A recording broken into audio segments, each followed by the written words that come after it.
Hello friends, मेरा नाम केशवा इंटनिका है और आपका स्वागत करते हैं लेट्स शूट में। इस वीडियो में हम देखेंगे कि डेटा साइंस क्या होता है।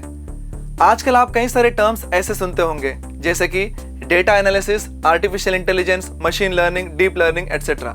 ये सभी चीजें क्या है? मैं आपको बता दूं, डेटा साइंस इन सभी चीजों का कॉम्बिनेशन है। और डेटा साइंस जो फील्ड है आजकल बहुत ही तेजी से बढ़ रहा है और दिन ब दिन ये बहुत ही ज्यादा पॉपुलर हो रहा है। इसलिए बहुत सारे लोग इसमें अपना करियर बनाना चाहते हैं। इसलिए आपके लिए भी ये बहुत ही जरूरी है कि आप समझें कि डेटा साइंस क्या होता है। डेटा साइंस ये नाम सुनते ही सबसे पहला सवाल आप मुझे ये पूछना चाहेंगे कि क्या ये डेटा से जुड़ा हुआ है? जी हाँ, बिल्कुल, ये डेटा से जुड़ा हुआ है। डेटा यानी कि इंफॉर्मेशन, जानकारी। जानकारी किस चीज की? जानकारी उन सभी चीजों की जो आप डिजिटली करते हो। आजकल डेटा बहुत ही बड़े पैमाने पे अवेलेबल है और हर रोज उतना ही डेटा या उससे ज्यादा डेटा जनरेट किया जाता है। और आजकल लोग अपना ज्यादा से ज्यादा समय अपने डिजिटल डिवाइसेस पे बिताना पसंद करते हैं, जैसे कि लैपटॉप, अपने मोबाइल फोन एटसेट्रा। और वो सारे डिवाइसेस कहाँ यूज करते हैं? ज्यादा से ज्यादा इंटरनेट ब्राउजिंग में इस्तेमाल करते हैं और ऐसा करने से बहुत सारा डेटा जनरेट हो जाता है। अगर मैं इसको दूसरे शब्दों में कहूं तो वो अपने बारे में बहुत सारा इंफॉर्मेशन दे देते हैं।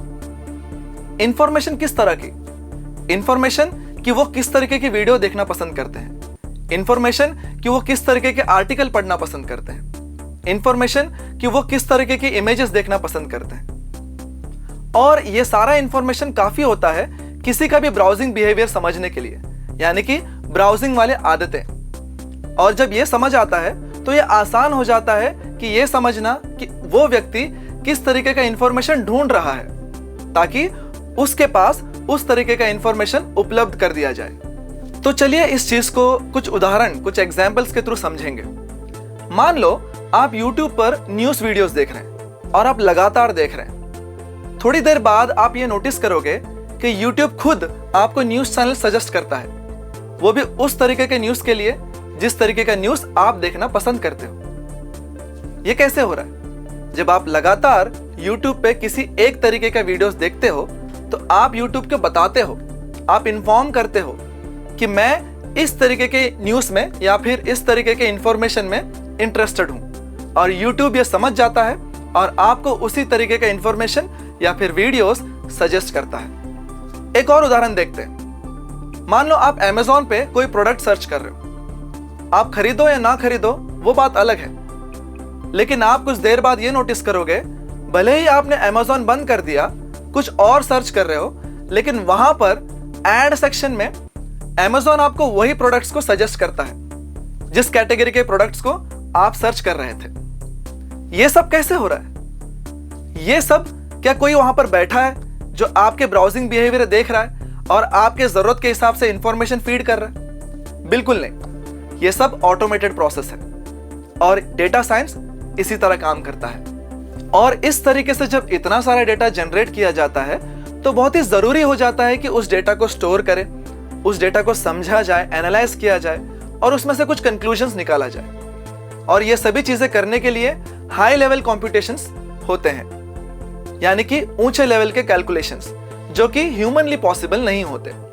इसलिए हम मदद लेते हैं कंप्यूटर्स की और कंप्यूटर्स को इस्तेमाल करके ऐसे हाई लेवल कॉम्प्यूटेशंस को किया जाता है, वो भी कुछ टेक्निक्स को इस्तेमाल करके। हाल ही में पिछले कुछ सालों में ऐसे कई सारे टेक्निक्स को डेवलप किया गया है। अब मैं मानता हूं कि आपको डेटा साइंस के बारे में काफी सारा जानकारी मिल चुका है।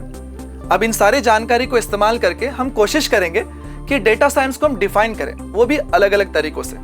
ठीक है, डेटा साइंस क्या क्या हो सकता है? डेटा ड्रिवन डिसीजन मेकिंग, यानी कि डेटा के बेस पे अगर हम कोई डिसीजंस बनाते हैं तो उसको हम डेटा साइंस कह सकते हैं।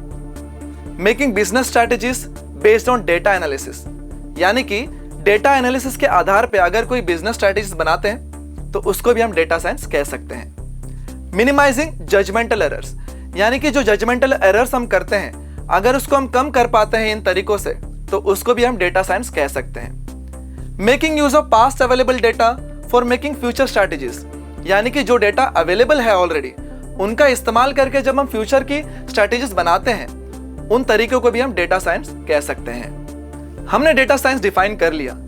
अब हम देखते हैं कि डेटा साइंस में ऐसे कौन से सारे फील्ड्स हैं। डेटा साइंस वैसे बहुत सारे फील्ड्स का मिश्रण है, यानी कि बहुत सारे फील्ड्स मिलकर हम डेटा साइंस ऐसे बोल सकते हैं। तो हम एक एक करके देखेंगे। सबसे पहला डेटाबेस मैनेजमेंट। इसमें क्या होता है, इसमें आपको जो डेटा अवेलेबल है उसको सही से स्टोर करना आना चाहिए, हैंडल करना आना चाहिए। दूसरा होता है डेटा एनालिसिस। इसमें आपको डेटा को एनालाइज करना आना चाहिए, जानकारी लेना आना चाहिए डेटा में से। तीसरा प्रेडिक्टिव मॉडलिंग। जिस डेटा को आपने एनालाइज किया है उसके आधार पे, उसके बेस पे आप ऐसे मॉडल बनाते हो जहां पर उस मॉडल के जरिए जो चीजों की जानकारी आपको चाहिए वो वहां से हासिल कर सकते हो। चौथा मशीन लर्निंग। ये सबसे जरूरी फील्ड है डेटा साइंस का, जिसके बारे में और भी डिटेल में जानकारी हम आगे जाके देखेंगे। अगला फील्ड है बिग डेटा डिस्ट्रीब्यूटेड कॉम्पिटिशंस। इसमें क्या होता है, जो हायर लेवल कॉम्पिटिशंस है उसको यहां पर टैकल किया जाता है कोडिंग के द्वारा, कोडिंग के मदद से। कोडिंग जो है एक और फील्ड है डेटा साइंस का जो बहुत ही जरूरी फील्ड है, जिसमें आपको प्रोग्रामिंग लैंग्वेज आना चाहिए ताकि आप कोड कर सके। आर और पाइथन ये दोनों सबसे पॉपुलर प्रोग्रामिंग लैंग्वेजेस है डेटा साइंस के लिए। अगला है डेटा विजुअलाइजेशन, यानी कि क्या, जब आपको डेटा मिलता है उसको जब आप ग्राफ पे प्लॉट करते हो आपको अलग अलग पैटर्न दिखाई देता है और हर पैटर्न में कुछ इंफॉर्मेशन छुपा होता है। आपको पैटर्न को देख के समझना पड़ेगा कि वो पैटर्न किस तरीके का इंफॉर्मेशन आपको देना चाहता है। आखिरी है रिपोर्टिंग। इन सभी चीजों के बाद जो कंक्लूजन निकलता है उसको आपको रिपोर्ट करना आना चाहिए, उसको आपको प्रेजेंट करना आना चाहिए। ये होता है रिपोर्टिंग। ये सारे फील्ड्स जो है डेटा साइंस को बनाते हैं। अब आपको इन सारे फील्ड्स में एक्सपर्ट बनने की जरूरत नहीं है। आप किसी एक फील्ड को चुन सकते हैं, उसमें एक्सपर्ट बन सकते हैं और उसमें आप अपना करियर बना सकते हैं। तो ये सारी जानकारी आज हमने आपको डेटा साइंस के बारे में दी। मिलते हैं अगले वीडियो में, और अगले वीडियो में हम समझेंगे कि मशीन लर्निंग क्या होता है, जो डेटा साइंस का सबसे जरूरी फील्ड है। चलिए मिलते हैं अगले वीडियो में, तब तक के लिए टेक केयर, बाय बाय।